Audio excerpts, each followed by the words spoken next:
मैं बहुत ही प्रसन्न हूं। बिम्स्टेक की स्थापना का ये 25वां वर्ष है। इसलिए आज की समिट को मैं विशेष रूप से महत्वपूर्ण मानता हूं। इस लैंडमार्क समिट के परिणाम बिम्स्टेक के इतिहास में एक स्वर्णिम अध्याय लिखेंगे। एक्सेलेंसीज, पिछले 2 सालों के चुनौतीपूर्ण माहौल में राष्ट्रपति राजपक्ष ने बिम्स्टेक को कुशल नेतृत्व दिया है। सबसे पहले मैं उनका अभिनंदन करता हूं। आज के चुनौतीपूर्ण वैश्विक परिप्रेक्ष्य में से हमारा क्षेत्र भी अछूता नहीं रहा है। हमारी अर्थव्यवस्थाएं, हमारे लोग अभी भी कोविड-19 पैंडेमिक के दुष्प्रभावों को झेल रहे हैं। पिछले कुछ सप्ताहों के यूरोप के डेवलपमेंट्स ने अंतर्राष्ट्रीय व्यवस्था के स्थायित्व पर प्रश्न चिन्ह खड़ा हो गया है। इस संदर्भ में बिम्स्टेक क्षेत्रीय सहयोग को और सक्रिय बनाना महत्वपूर्ण हो गया है। हमारी क्षेत्रीय सुरक्षा को अधिक प्राथमिकता देना भी अनिवार्य हो गया है। एक्सेलेंसीज, आज हमारे बिम्स्टेक चार्टर को एडॉप्ट किया जा रहा है। एक संस्थागत आर्किटेक्चर की ओर हमारे प्रयासों के लिए एक महत्वपूर्ण कदम है। इसके लिए मैं अध्यक्ष महोदय का आभार व्यक्त करता हूं। चार्टर में हमने हर 2 साल में समिट मीटिंग्स और सालाना विदेश मंत्रियों की बैठक का निर्णय लिया है। मैं इसका स्वागत करता हूं।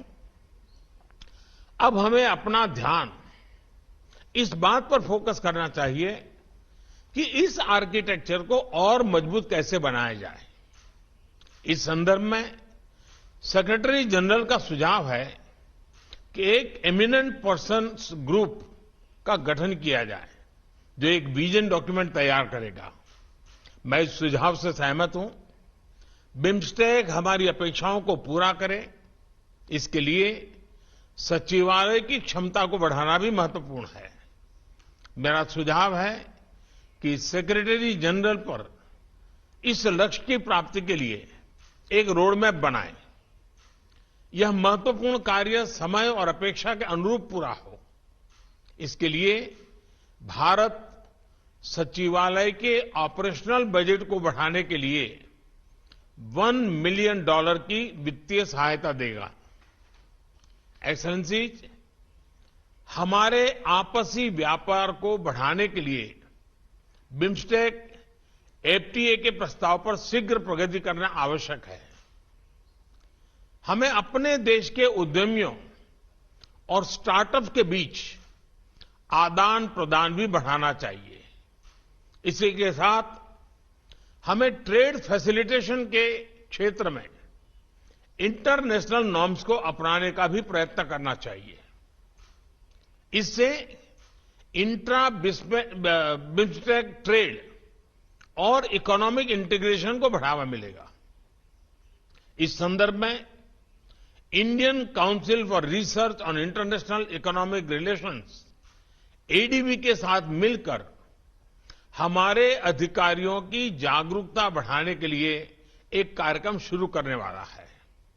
मैं आशा करता हूं कि सभी देश के संबंधित अधिकारी इसमें नियमित रूप से शामिल होंगे। एक्सेलेंसीज, हमारे बीच बेहतर इंटीग्रेशन, बेहतर व्यापार, बेहतर पीपल टू पीपल संबंधों का मुख्य आधार बेहतर कनेक्टिविटी है। इस पर हम जितना भी जोर दें कम है। आज हमने बिम्स्टेक के master plan for transport connectivity को एडॉप्ट किया है। इसे तैयार करने के लिए मैं एडीबी का आभार व्यक्त करता हूं।